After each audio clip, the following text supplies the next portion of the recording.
শাবান মাস আসলে, রজব মাস আসলে সাহাবারা কি করতেন আসুন আমরা দেখি কিভাবে তারা রমাদানকে ওয়েলকাম জানাতেন।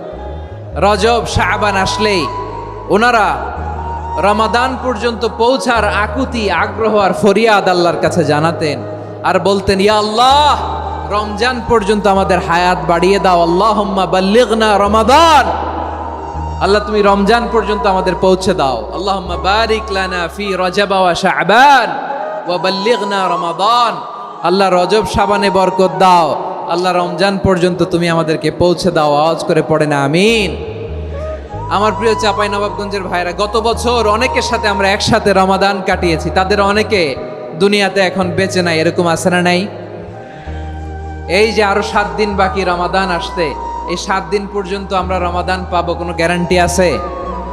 আচ্ছা, এই বছর যদি খুশনসিব হয় আমাদের, আমরা যদি পাই, আগামী বছরও যে রমাদান আমরা পাবো, কোনো গ্যারান্টি আছে?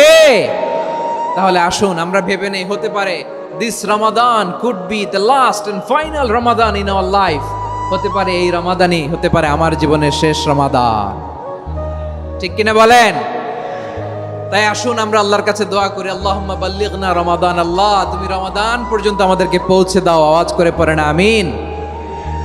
ইবনু রাজব আল হাম্বালি লাতাইফুল মাআরিফের মধ্যে লিখেছেন, সাহাবারা ওনারা রমাদান কেন্দ্রিক, আমাদের সালাফ সালফে সালেহিনরা রমাদান কেন্দ্রিক জীবন কাটাতেন। ওনারা রমজান আসার 6 মাস আগে আল্লাহর কাছে দোয়া করতেন, আল্লাহ রমজান পর্যন্ত পৌঁছে দাও। রমজান চলে যাওয়ার পরে বাকি 6 মাস আল্লাহর কাছে দোয়া করতেন, আল্লাহ এই রমাদানে যে ইবাদত করেছি, ইবাদতগুলো তুমি কবুল করে নাও। সুবহানাল্লাহ। তাহলে পুরো বছর রমাদান কেন্দ্রিক জীবন। রমজান আসার আগে 6 মাস দোয়া করতো, আল্লাহ আমরা যেন রমজান পাই। রমজান চলে যাওয়ার পরে বাকি 6 মাস বলতো, আল্লাহ রমজানে যে ইবাদত করেছি এগুলো তুমি কবুল করে নাও। সুবহানাল্লাহ।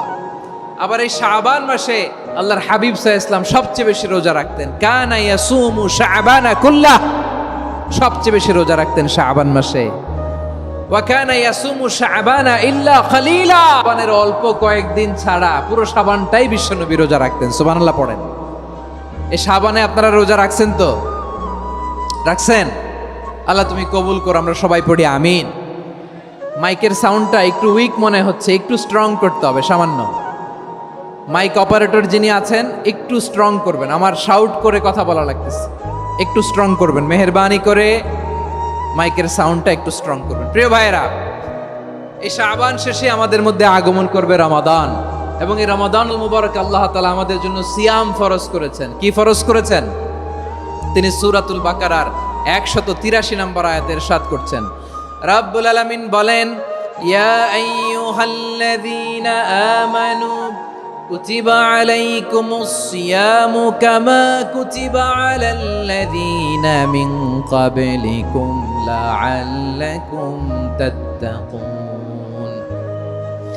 আল্লাহ বলেন, ও বিশ্বাসীরা শোনো শোনো, তোমাদের জন্য সিয়ামকে ফরজ করা হয়েছে, ঠিক যেমন ভাবে তোমাদের পূর্ববর্তী উম্মতদের উপরও সিয়ামকে ফরজ করা হয়েছিল, লাআল্লাকুম তাত্তাকুন, যাতে করে তোমরা সবাই মুত্তাকি হতে পারো। সুবহানাল্লাহ বলেন, যাতে করে তোমরা আল্লাহ সচেতন হতে পারো। তাহলে সিয়ামকে, এই সামনে যে রমাদান আসতেছে আমার প্রিয় ভাইয়েরা, এই পুরো রমাদান ব্যাপী সিয়াম সাধন করা, সিয়াম পালন করাকে আমাদের জন্য ফরজ করে দিয়েছে কে?